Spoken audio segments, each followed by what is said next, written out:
Greetings, greetings, greetings. Great afternoon, everyone. We apologize for the 4 minute delay, but we are here now. We are here now. I'm going to let everyone introduce themselves.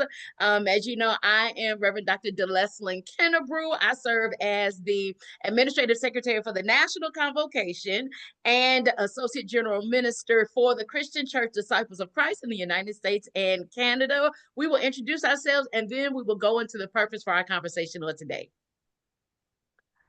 Hello, everybody. It's good to be with you this afternoon. I am Dr. Monique Crane Spells, currently serving as the Vice President for Mission Advocacy and Programs at Disciples Home Missions in the Christian Church in the United States and Canada, as well as Merger Staff, Christian Education Director. It's my joy to be with you. I'm currently here at Disciple Center in Indianapolis, Indiana, and I live not far from here. Greetings, everyone. Reverend Derek L. Perkins, Sr. I currently serve as Director for Congregational Vitality for Disciples Home Mission of the Christian Church Disciples of Christ in the United States and Canada, and I'm also a merger staff. I hail from St. Louis, Missouri, and I'm excited to be with you all today. Greetings again. Thank you all so much for joining us for this conversation on today. As part of our roles within the whole life of the Christian Church Disciples of Christ, we know that it is important, critical, if we will say that, to share our own stories, to share our own legacy, to share our own heritage for so many reasons, because we do need to be reminded of those who have gone on before us, of that great cloud of witnesses, of heroes and sheroes that have gone on before us and that continue to labor amongst us. And so we give God praise for that. So today we are here to have a conversation about three particular sheroes in honor of Black August. And I don't know if one of you all want to take it from here, but Perkins, did you want to? Go ahead. Yeah. Go ahead. So what is Black August? What is Black August? Over these last few years, there's been a heightened awareness about the significance of political prisoners standing up for justice, commemorating people who have led movements over time and that are leading them today. It's a moment where we acknowledge just the work of justice in this world, the resistance and the rejection of evil and injustice across our world. And over these last few years, there's been this heightened awareness about the importance of not just merely celebrating the accomplishments of our people, but commemorating and remembering and understanding the pain that our folks lived with in the past and continue to live with today. And so back in 1979, there were some political prisoners who were being recognized in a prison in California, just acknowledging the significant work of those who were advocating for justice behind prison walls and out in the community. And this movement began to just take control over the minds and hearts of those of us who have suffered so much, who have fought for so much, and who unfortunately still fighting for everything today. And so Black August came about because throughout history, there were some significant events that took place in August. And people start thinking about, wow, so much took place in August. How about we set aside a moment to commemorate, to unite, to be called to action, to engage, because we're still living in a world where so much is still needed, right? And so when you think about Black August, some of those historical things, the Haitian Revolution was in August, 1971. Nat Turner's Rebellion was in August 21st, 1831, right? The Caribbean Emancipation Days, those were in August. The killing and murder of Michael Brown and the amplification of Black Lives Matter movement, the death of Emmett Till, the list goes on and on, the Watts Uprising, all of these significant events took place in the month of August. And the sad reality is we're still fighting those same fights today. They Yeah. may look different, but Yeah. the impact on our community is the same. And so communities across our nation are celebrating, not so much in terms of a joyous kind of thing, but commemorating and Mm, reflecting on what is it that we still need to do. That's mm, Black August, a month set aside to remind the whole world and to yeah. remind our own community that there's still yet a lot of work that needs to be done around equity and justice in this country. Awesome. Thank you. Thank you. Dr. Crane Spells, did you want to add anything? No, I came into an awareness of Black August through my congregation, um, a few years back, probably 4 years ago or so. Mm, And Dr. Winter Law, who often leads communion for us, and is the minister of congregational care at the gathering, would do these segments during the month of August around freedom fighters and incorporate the stories of those freedom fighters into the moment at the table, and making very appropriate parallel between the freedom fighters of our past, our ancestral past, and the freedom fighter that is Jesus. Jesus of Nazareth. I mm, mean, our entire Christian practice is based around a freedom fighter. And so I think it was appropriate that she brought it into that area of our formation as a congregation of faith. And from that, just always look forward to the time. I always learned something. I always heard about a freedom fighter that, I had never heard of before. And I consider myself an activist. I consider myself to be fairly well read and certainly passionate about history. But there are so many, as we were talking about before, untold stories or half told yes. stories, Yes. or just people that are forgotten, because we tend to latch on to big names. We tend to Hmm. latch on to names that have become or were prior to this administration acceptable to learn about, and not necessarily those who caught a case. Mhm. Mhm. Yeah. And we Yeah. know that, even though Malcolm and Martin caught case, but it's a different thing when you catch a case and you don't recover from it. That you don't get Wow. to go on living, or you don't get to go on in your freedom, or you live in exile. And so I think it's been, or the emotional bondage that, the life goes Mm, on, but you're still in pain. You're still Mhm. grieving mm, Mhm. indefinitely. So yeah. I'm grateful for the learning that it's a little bit different than Black History Month, where we Mhm. celebrate our accomplishments and our heritage and inventors and all these Yeah. things. But um, everyone doesn't have celebridom, Hmm. Hmm. Mhm. So this is something different than that. Agreed. Thank you both for the introduction to Black August, and we hope that you all will do your own research, even beyond this conversation. So now we are each going to share some information with you, share the story with you of a different shero. We did not realize that we had all picked women until we got the information and shared our information with one another. And so today, I will start off with Daisy Bates. Um, there's an African proverb that says, if you wish to move mountains tomorrow, you must start by lifting stones today. In Mhm. other words, little by little, your efforts will lead to big changes. Yeah. On November 11th, 1914, in the town of Huttig, Arkansas, a stone lifter was born. Her name was Daisy Lee Gatson at the time. Mm, Miss Daisy was adopted by friends of her father after her mother was killed because she resisted the advances of three white men who were trying to assault her, and her father left the county soon after.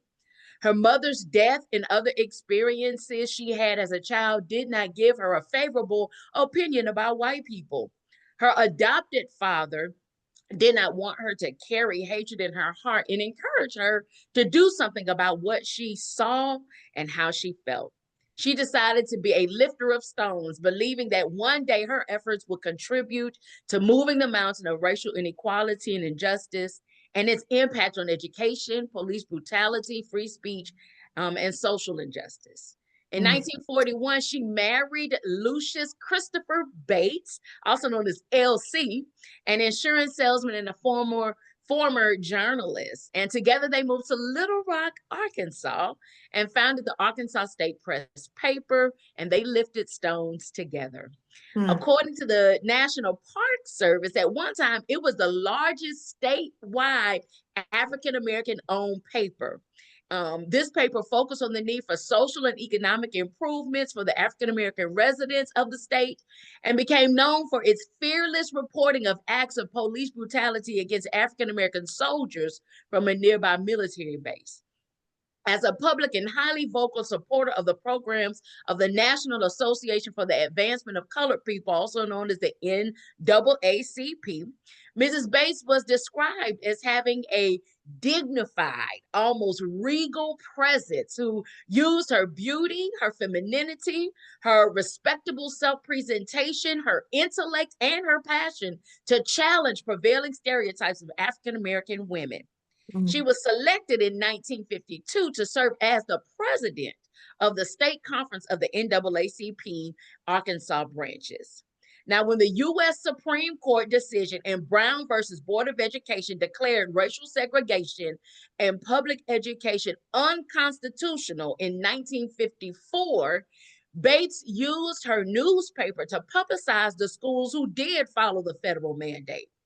Bates also led the NAACP's protests against the Little Rock School Board's plan for gradual integration of the public schools and pressed instead for immediate desegregation.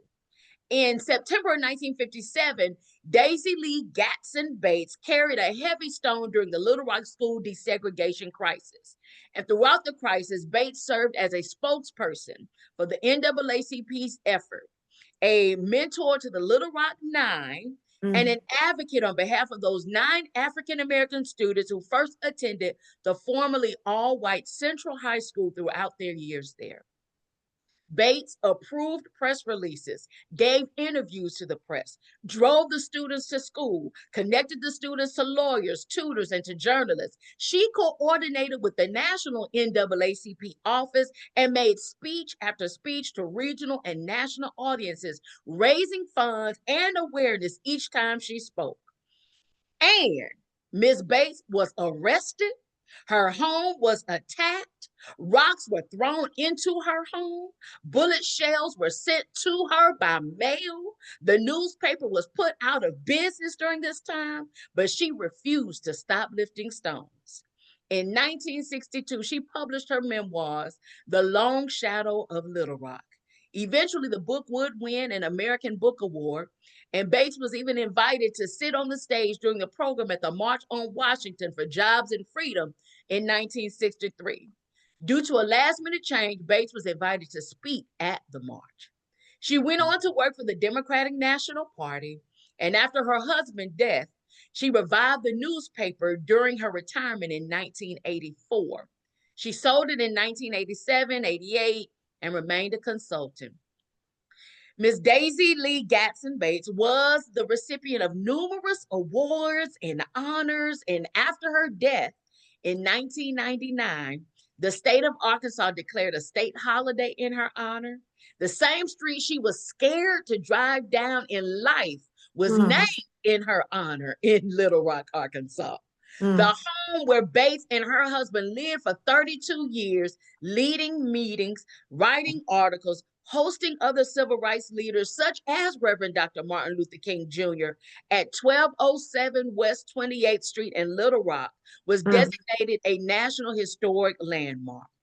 In 1999, she was posthumously awarded the Medal of Freedom, and just last year, 2024, the state of Arkansas gave a statue of Mrs. Daisy Lee Gatson Bates to the National Statuary Hall Collection in Washington, D.C. All because she was a lifter of stones. As I close, a notable quote from civil rights activist Daisy Bates says this: hate can destroy you. If you hate, make it count for something. Hate the humiliations we are living under in the South. Hate the discrimination that eats away at the soul of every Black man and woman. Hate the insults hurled at us. And then try to do something about it. Miss Daisy Lee Gatson Bates did something about it.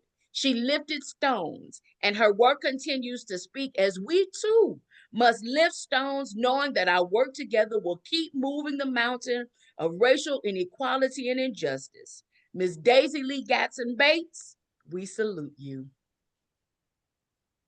Amen. Ashe. Ashe. I enjoyed it. Thank you, Dr. Kennebrew. That was wonderful. And I learned things I did not know. Yes. There's so much information out there. So inspiring. Well, here we go with Mrs. Helen Louise Langdon Little, also known as Louise Little. Helen Louise Langdon Little.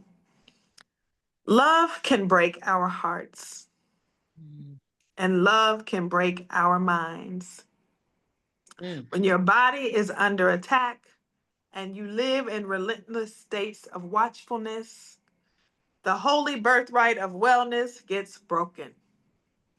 The struggle for freedom is long and transgenerational, it's isolating, and it is systemic. It lives alongside love that is divine and the sacredness of human connection. Born to Edith Langdon in 1897 or thereabouts, there's speculation around the variance of her birth date, which is not uncommon of that time. Helen Louise Langdon Little was raised by her grandmother in a village of Grenada. She studied at an Anglican school and she spoke English and French and Creole. In 1918, at the age of 21, she came to Montreal and joined the movement. This is where she met her husband, Earl Little, who was a Baptist minister and also an activist. They were both followers of Garvey. And so Louise was a reporter. And she wrote articles for the Negro Word, which was a newspaper there locally where they were living. And she was also a seamstress who made and sold her own clothing. Safety, as Pastor Little would get riled up and fight for justice, he would draw attention to himself and to them. And of course, the Klan was not happy, as many were not, and their safety was often in danger. And so they moved a few times. And in their moving, they found their way to Omaha, Nebraska. And the New York Times writes that in 1925, with 3 children at her skirt and the future Malcolm X in her belly, the Klansmen circled their home that she had with Earl and her children and shattered the windows to scare them off so that they would get on out of town. And then only a few years later, in 1929, white supremacists burned that home down. Mm. And 2 years later, Earl, her husband, was bludgeoned in the back of the head and run over by a streetcar. The insurance company, and some may have known this from the movie, the Malcolm X movie, the insurance company ruled that Earl's death was a suicide. And so they refused to pay out the death policy. I think it was around 10,000. Love can break our hearts. Yeah. And love can break our minds. Yeah. And when our bodies are under attack and we live in relentless states of watchfulness, the holy birthright of wellness gets broken. Louise Little was a single mother at that time after the death of her husband. She did go on to marry again, but she became a single mother and was robbed by racism, fighting to provide for all of her children by herself. It is no surprise that despair assaulted her mind, right alongside the Klan and the welfare workers and the social worker visits and the judges and the police. And so for nearly a decade, Louise Little struggled to keep her children together. And the courts checking in on her as a result of taking help. So eventually she took help um, because she could not care for them all herself. So she received some support funds from the government. And as a result of support funds, the condition of taking those is that people can come visit your house.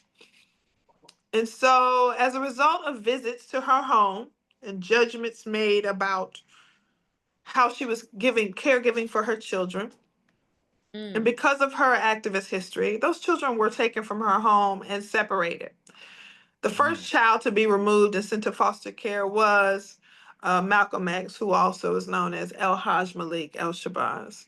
He was the first child taken from her and sent into foster care. So, for nearly a decade, Louise Little struggled to keep her children under one roof. And when they were separated, and she had to struggle with the mental health loss, the grief, the despair, um, landed her under arrest. I will call it under arrest. But she was put in a mental institution, and she was not permitted to leave for 25 years. 25 years she was institutionalized until the release into the care of her adult children. 2 years before Malcolm X was assassinated, she was able to reunite with him. Only 2 years after 25 years was he able to reunite with his mother before he was taken. We don't know what happened to her mind even then. Yeah. We do know that she lived to be 92 years old. And we do know that these are things that we don't talk about.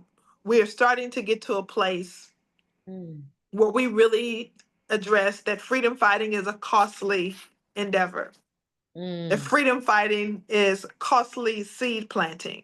That sometimes you're fighting for freedom that you yourself will not see in your lifetime, but it is for the children's children and the children's children. It is a costly love for humanity and for oneself. It is a belief in the right to live free as God intends. And Louise Little gave her all for freedom. She gave her body and she gave her mind. She gave her mind. And so while she was not in a maximum security prison that we find other political prisoners in, 25 years in a mental institution as a result of an assault on her living and on her livelihood, on her children, on her spouse, on her home. We acknowledge her as a freedom fighter. And we acknowledge her as her own person. Before she was the mother of Malcolm X, she was a freedom fighter. And we acknowledge that here today. Thank you. Yeah. Wow. Thank you all both for those wonderful memories of these great, amazing people. Well, I have the privilege to present to some and maybe introduce to others Mammy Elizabeth Till Mobley. There's a quote that I was confused about when I read this because it was stated at one of the most horrific times in her life. With each day, I give thanks for the blessings of life, the blessings of another day, and a chance to do something with it, something good, something significant. No matter how small it might seem, I want to keep making a difference. And she said, God told me, I have taken one from you, but I'm going to give you thousands. And so just my theology was disturbed a little bit by the quote, but it speaks to her tenacity of who she was, not just after the death of her son, but who she was from the beginning. Mammy Elizabeth Till Mobley was born to John and Alma Carthen. She was born on November 23rd, 1921, small town of Webb, Mississippi. She was in a community that many were running from. Her Wow. family, like so many other African American people, wanted to migrate to a better place in the country, hoping to find employment. But I would also argue and add they were rejecting racism, racial Mm, violence, racial codes of the South, white supremacy, and the dehumanization context of a cotton field, and working under the thumb of someone else. They were not just simply leaving just for better pastures because many found out that those pastures were also challenging as well. But they were rejecting who they have been made to believe they were versus mm, who they knew God said they were. And so they moved to Illinois, near a suburb outside of Chicago, at the age of 2, Argo Summit, Illinois. And it is there where we learn about Mammy's brilliance as a young person before the death of her son, Emmett. We learned that she was the first in her high school to be on the A honor roll as an African American person. She oh, wow. was recognized for her brilliance, but she was rejected for her skin color.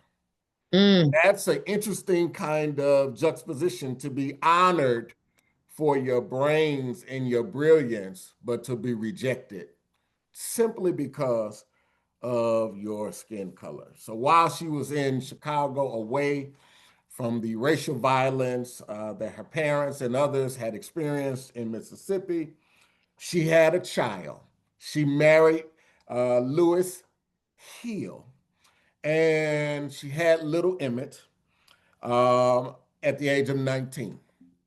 And while she's in Illinois, she was married, and all of the celebration and acknowledgments of her brilliance was met with crises. Let me share mm, a few of them with you. First of all, a divorce took place. Her mm. husband joined the military and was stationed in Italy. Something happened while in the military that caused him to be hung by assassination, leaving her young son without his father. And then, what most mothers would do when you raise children, you want to connect them to your family of origin. She decided that it was a great idea that she would send her son to visit with family. Mm. This young man was excited, based upon the stories of his life, excited to go back and visit with family. Wow. And what was interesting about this excitement is that he's excited to go, but his mother is ready to give him what we would call today the talk. And this is not a talk about police brutality. This is a talk about how to manage oneself in a community where racial violence is common. She told him about how to greet people. She told him about places and things to stay away from, to follow signage about where he should drink from and what door he should enter. She gave him the talk about what it means to live in a place full of racial violence. Mm. So they are excited. Her young son Emmett gets to go back home and visit with family, get to know his extended roots, his family of origin, understand who they are and how hard they work and what they had to overcome. And so he traveled in August of 1955 from Chicago to Money, Mississippi. And after that long history and that talk about what to expect, the unthinkable happened. An incident that history tells. Back in August 24, 1955, Emmett visits a grocery store, a meat market, Bryant's grocery store, I believe is the name. And inside this store, there's a young teller named Carolyn Bryant, who ultimately allegedly suggested that little Emmett whistled at her or said a few words to her. Even this little small act was seen as a violation against the racial codes that Miss Mobley warned her son about. Mm. And so 4 days later, after this visit to this grocery store, um, the teller's husband and brother comes to look for little Emmett. Now, this part breaks my heart every time I think about this. He was only 14 years old. Only 14. My son is 14 today, and I can't imagine a young kid having to experience what Emmett had to go through. We're told that they beat him, they robbed him from the home, shot him in his head, tied him up to a cotton gin fan, Mm. barbed wire, and threw this 14-year-old baby in a Tallahatchie River. And mom warned him about all of the possibilities that could occur. And so often we learn about Mamie Till Mobley from her response. She is the one who stood above the casket and screamed aloud with pain in our heart and our mind, and probably a little bit of conflict around God. How could this happen to my child? And she said, let the whole world see. And it is here where a new call was forced upon this amazing, brilliant young woman. She Mm. did several things that I think is significant for those of us who engage in justice work today. She insisted what society said couldn't be done. She said it must be done. Open the casket. Let Yeah. everybody see what they have Yeah. done to my child. Open the casket. So she's going against a social norm. Open up the casket, and I want the whole world to see what they did, in quote, to my baby. She wanted the world to fully know about racial violence and injustice in the South. Mm-hmm. Over 100,000 people were present for this funeral. So she's empowering these people to stand up for what is just and what is right. She wrote letters to President Dwight D. Eisenhower, Mm. hoping that he would respond to what has taken place. She not only wanted justice for her child, but she learned that this behavior was happening all over the country, especially in the South. So she wanted justice not only for Emmett, but she wanted justice for everybody else's child. Mm-hmm. Emmett Till's death served as a spark to kind of give a push to the civil rights movement. We don't often hear about her role and how it advanced the civil rights movement. We don't often hear about all of her speeches and the words that she shared across the country, speaking on behalf of NAACP. She was so significant that Rosa Parks said that one of the reasons she didn't get up is because she was thinking about. Mm. Mm. And the reason she knows the story of Emmett Till is because of Mamie Elizabeth uh, Till Mosley's courage and persistence. She mobilized the NAACP across the country. She inspired people like Dr. Martin Luther King to stay in the fight. She created an awareness that hadn't been created in the same way for many Black and Brown individuals fighting for hope, fighting for justice in their communities. And so there's this huge trial that's about to take place that were only deliberated on for 67 minutes to talk about those who murdered her son. This took place on September 1955. An all-white jury acquitted the two white men after 67 minutes, let them go free. But in 1956, just a year later, those men confessed to the murder in a paid magazine interview. Safe from retrial due to double jeopardy was the verdict. And so they walked away free. Many of us would not have been able to handle that. Most mothers, most fathers, most godmothers, most godfathers, most people with a heart would not be able to pick up and go on. Well, Mamie decided more needs to be done. She began to write about her son, his story. She began to talk about the acquittal of the killers. She embarked upon speaking everywhere to get the word out, and she used a communication tool that was accessible to Black folks. She put pictures in the Jet magazine, and it went viral across the country. Not only is she speaking up, but remember, I said she was considered a brilliant woman before we knew anything about Emmett. She continued her education.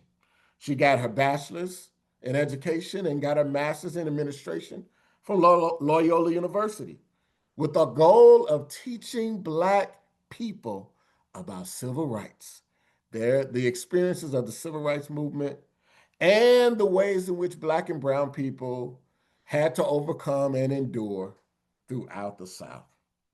She founded a group called the Emmett Till Players, a theater group for children to learn their history through theater, which performed everywhere. People learned about their history. You know, today, our history is under attack, and we have to be creative about the ways in which we share it. She knew something then that it's important for our young people to understand their history and to do it in ways that were meaningful for them. She went on to do great things. Even when she passed away in January 6th of 2003 from heart failure, her legacy continued to live on. Her memoir was published posthumously, Death of Innocence, the story of the hate crime that changed America. It was published in 2003. So what do we learn from Miss Mobley today? How to turn some pain into public protest. Now that's not always, that's difficult because we shouldn't have to turn our pain into some level of public protest. How to use our voice, use what's at our disposal. Our own communication lines work then, and they will still work today. She taught us what it means to ignite a movement just by being open and vulnerable to telling the story. She ignited a movement. She taught us about activism. She knew how to get people to write letters. She knew how to get those letters where they needed to go. And she wanted people to understand that Emmett's death was not in vain. In her mind, God took one. That's what she thought.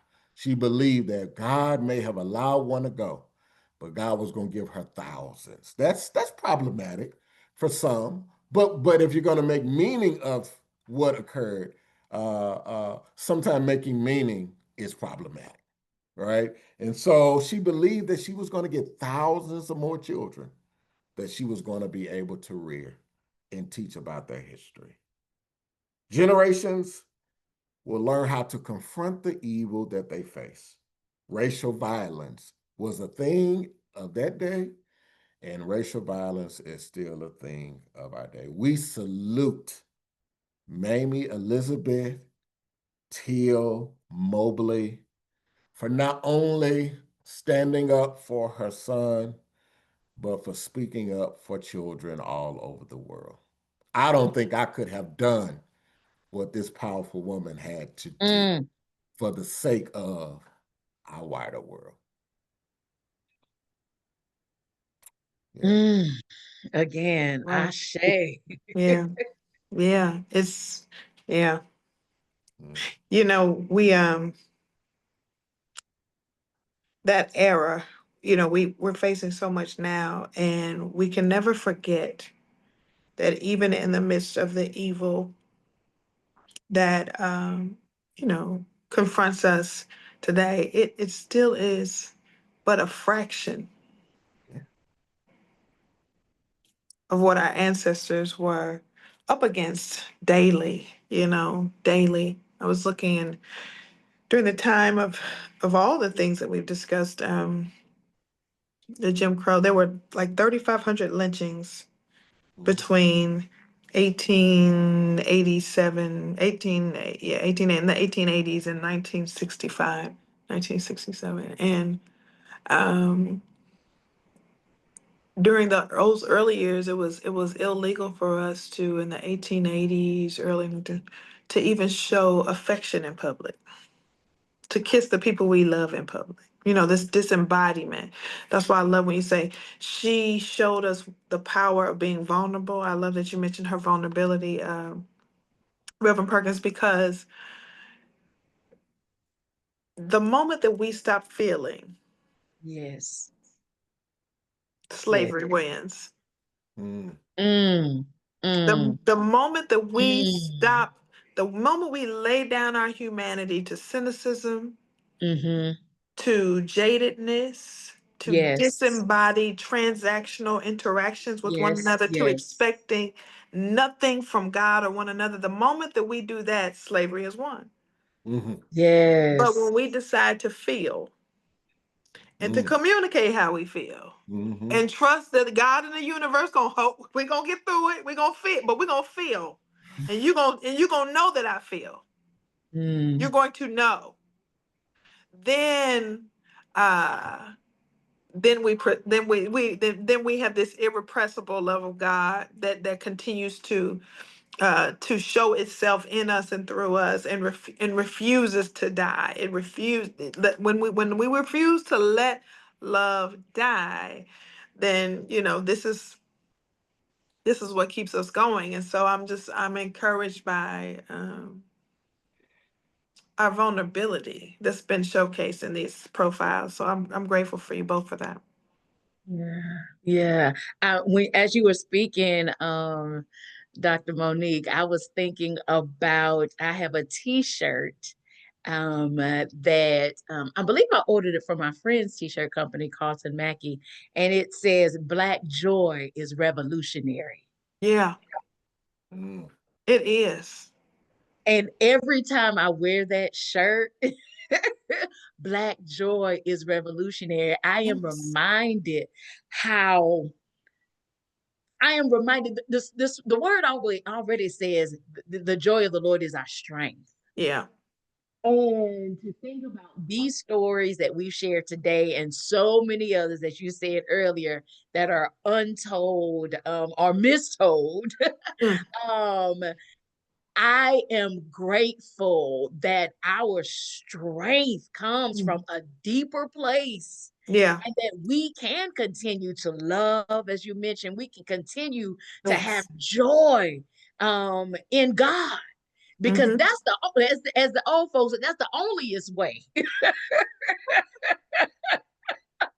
That's the onlyest way Mm, that we can keep the revolution going. That's the only way that mm. we can continue to fight, knowing, as you mentioned earlier, that freedom fighting is a costly endeavor. I It's love that. costly. It's costly. It's costly. So you all, I was just sitting here thinking Mm. about, yes, all that has occurred, but just how so much more we still yet have to do. Say it. Yes, As we were thinking about yes. day and I was just reflecting on the Mm-hmm. individuals that we presented, and I was looking at pictures online just to see how history shared their Mm, faces and more. mm, I got angry. Mm. Here's why. Because the face of Emmett Till, if you Google the images, they have blurred the face of all of his images. And it just shows that America don't want to know its real truth. mm. And that means our history is being washed away Yeah. Yeah. in the way that if we don't tell our stories, and if Yes. we don't have our own hush harbors again, Mm, and if we don't find like the pastor, the preacher that Dr. Monique talked about, find a way to incorporate this Mm-hmm. into our worship experiences, whereby it mm. not only forms our history, but forms our faith and how we read sacred text Yeah. to be able to keep going. If we don't do this, Yeah. who will? Yeah. to have Yeah. his face blurred out. I mean, come on now. I remember in college writing research papers on him, and his face it was the truth. It showed the truth. And so we have so much to keep fighting for. I'm for the celebrations of Black history, nothing against any of that. But we got to find some balance, and that is to engage this work that we have been called. So I'm hoping that our talking about Black August is not simply to say, hey, look what we have overcome, but to remind us that we're still overcoming and that Yeah. there's still work to do. And Mhm. it's a burden for Black clergy. We carry Mm, something that no other clergy person on the planet carry. And that is the burden of carrying our stories and our history forward. Mhm. yeah. Yeah. I appreciate you saying that because I think that when you were talking about the blurring of the images, a lot of times when things are blurred out, not just that we don't want to see them, but there's often shame associated Mhm. when we blur things out, when we block things out. And I think one of the things that I want to say even in this moment that we cannot carry that shame because it was not us who did that. We cannot carry that shame. We don't need to carry that shame. Listen. It was not. Go ahead, Monique. You look like you're ready to say Well, something. because I saw some, and I can't take credit for it. I saw some on these internet streets a while back, and it says, and it was actually a European American person that said it, that why do we call slavery Black history? It's white history. Mm. Yeah. Yes, Yep. yes, The Black history preceded yes, the yes. transatlantic slave trade. That part. Black history is brilliance, it's ingenuity, and these are there was a Holocaust that exists in history and the colonial history of this country, that includes our living, but our history exists before, exists during, and is still existing and will always exist.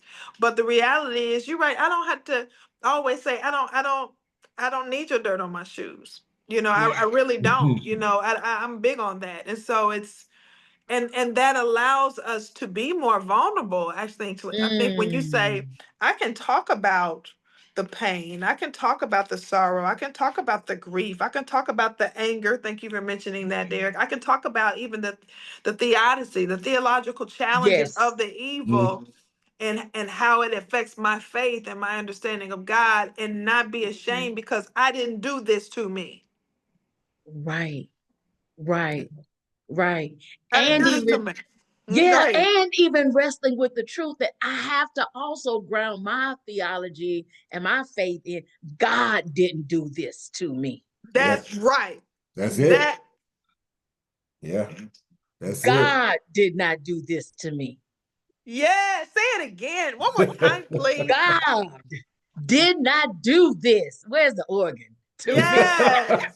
Oh, That, listen, I think there's an app. I got an app. Listen, I but think there's an that's app. the theological challenge we have. But It we have to So say is. it so though. many We have so to many say people, it. We so have to many say people think it was all divine. No, it was evil. it No, was that evil. person was sinful and an evil individual, Yes. prideful, wanted more power than they deserved, and Yes. used it in a way that was harmful. And still do. Mm. Absolutely. And still do. That's why we got to keep fighting, whatever Yeah. role we can play We as have to fight. individuals. We have to scream. We have to pray. We have to praise. We have to organize. We have to advocate. We have to protest. Wear your t-shirt. Wear your sign. We have to run for office. We have to sit on committees. We have to do all of these things. Mhm. And it's It not And, is an a either and, or. yes. yeah, and tell the truth of the gospel. And I mean, like, we do need to be calling the yes. brown skin immigrant Yes. Jesus of Nazareth, Yes. child of a teen mother, Yes. a freedom fighter. We need to be calling him that because Yeah. that's what he Yes. was, and that's what got him killed. Yes. We need to be Yes. saying that, as a part of the whole gospel. Yeah, Right. yeah, yeah. Right. You know, and And that's so who he says he is. he never, listen, he tried to That's who tell us. he says That's what he he is. said. This is an identity that we are projecting on him because we need to align ourselves with somebody that other people like. Mm-mm. This is who he says he is. That's He right. is our liberator. He I is our came to set the savior. captive free. Yep. Yes. Yep. And it always costs you something when you do what you've been called to do. Well, Always. well, well. Always. Yeah. Yeah. Always. And I it, don't and think it, I will ever forget what you said, Dr. Monique, when you said she gave her body and Her mind. Her mind. And her mind. Because we all know, listen, when mm, you love, there's love. Well, let yeah. me say there's like, there's lust, there's in love, and then there's love. love. Yeah. Yeah. And love is the way that God loves. Yeah. Yeah. Yeah. And Agape. when you love family Yes. in the best way you can love them, you're loving them as God has loved the church. That's how you know when you have more love to give for your family, Mm, because you if you ain't loved them like that, despite everything, you still love them, then you ain't had God love for them yet. You need yes. to push. You need to push a little further. And so when you love like that, your mind, when that love is assaulted, when mama or daddy leave, or child leave, or sibling leave, or grandmama, Lord have mercy, grandmama, I can't even talk about my grandma. When they leave, Mm, your mind. mm, yeah. Yeah. Yeah. Yeah. And this is how we know that you are my disciples by the way we love. Yeah.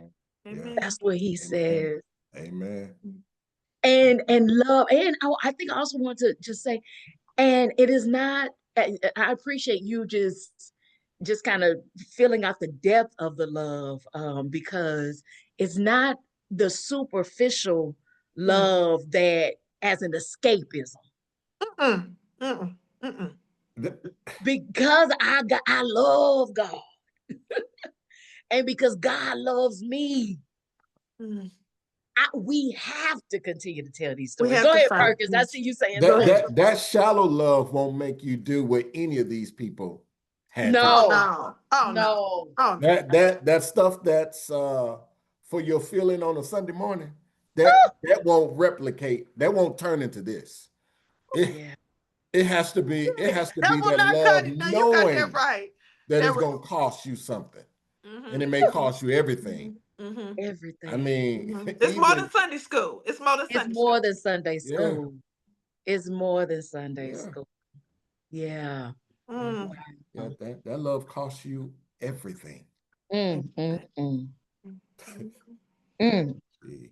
Lord of mercy. Yeah. And so we are grateful for the blessings of another day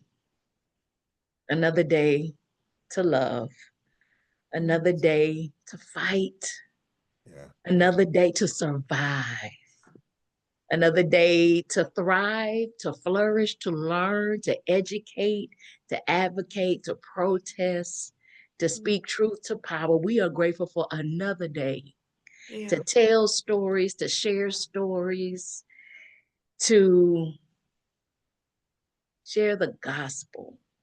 Yeah. Yeah. That's what this work is. Yeah. We are Yeah. grateful. Thank you, Yeah. Pastor Perkins. Thank you, Dr. Monique Crane Spells. Thank you. We invite all of you all to do all of the things.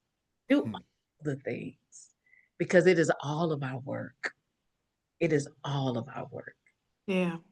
And share this video, share it with your friends, your family, share it with your church members, share it with your pastor, share it as a conversation starter. Yeah. Share it as a way for you to learn and to share what you have learned. Share it, and know that by sharing it, you are spreading the love. You are spreading the love. Thank you all again for this conversation and for coordinating this space with all of us. We are all part of the National Convocation of the Christian Church Disciples of Christ, in partnership with our merger staff, Pastor Derek Perkins, Reverend Dr. Monique Crane Spells, who also both serve as staff as Disciples Home Mission. So we honor that as well. So thank you all so much for being with us today. Thank you. And thank you for the idea, Derek. Yes. Thank you all for allowing me to share in this platform with both of you. Wow, this is amazing. Yes, it is. Yes, it is. God loves you all, and we do too. Bye-bye.